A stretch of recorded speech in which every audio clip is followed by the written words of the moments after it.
I became 70, this was 6 years ago, and I thought, let's see what's left.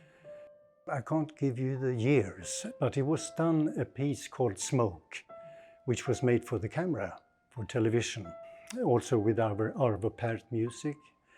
And somehow the story, if I want to say so, was built on defined situations connected to the different part of the music. And I had my idea at that time already to have it for stage. So I changed one important part of the music, but a lot of the choreography. One could call it a pas de deux, but since the actual pas de deux itself, physically taking place, is the shortest part of the performance, its climax is there, an encounter with each other. And then it dissolves into new solos, also shared by both. So it's around this meeting, which is provoked by their solos, which is in its last term, dissolved into new solos of memories, so to say.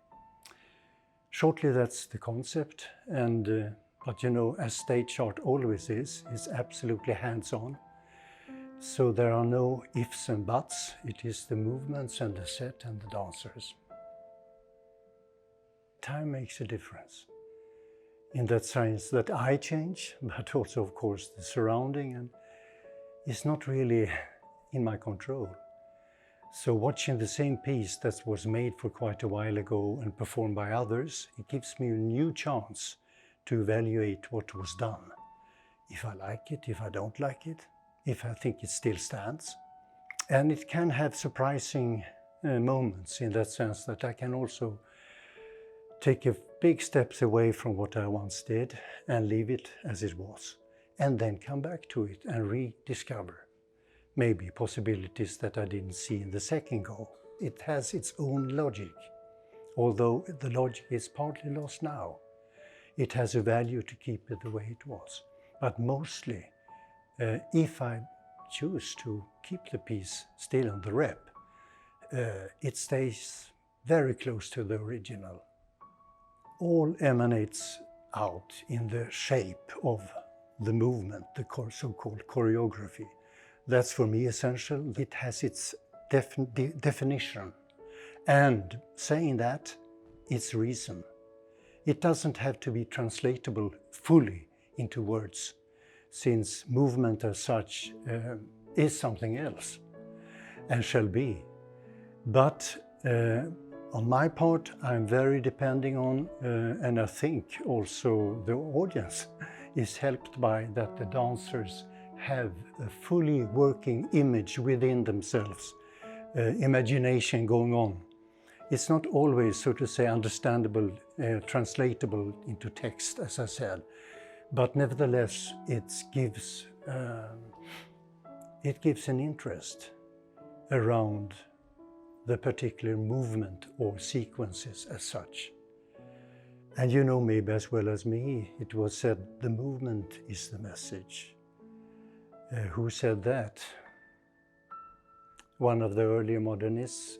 And that's true, but it lacks an important part, that the movement as such, it becoming the message, is on my part depending on also a thought, a feeling, an ambiance, a direction, an inner direction.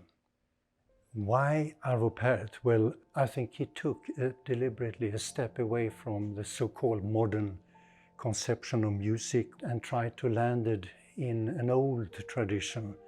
And by doing so, he found a calm and a peace and a possibility to create tension, escalation, by listening to next thing and to next thing, like this, like a ladder, and also ladder downwards.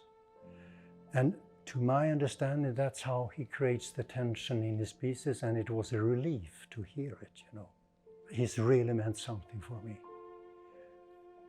And never, so to say, really putting on me, on my part, the demand of a religious approach to it. Maybe he has, but not me. And in that sense, he's a great composer, that his music goes beyond what he maybe had in mind and lives its own life. It is a piece of loss, yes, but what do they lose? They lose something vivid, a strong connection. And that connection is the core of the sentiment. The whole thing shouldn't function without that core of togetherness, where they gather intensely with each other. So yes, it's about the loss, but mainly pronouncing what was lost.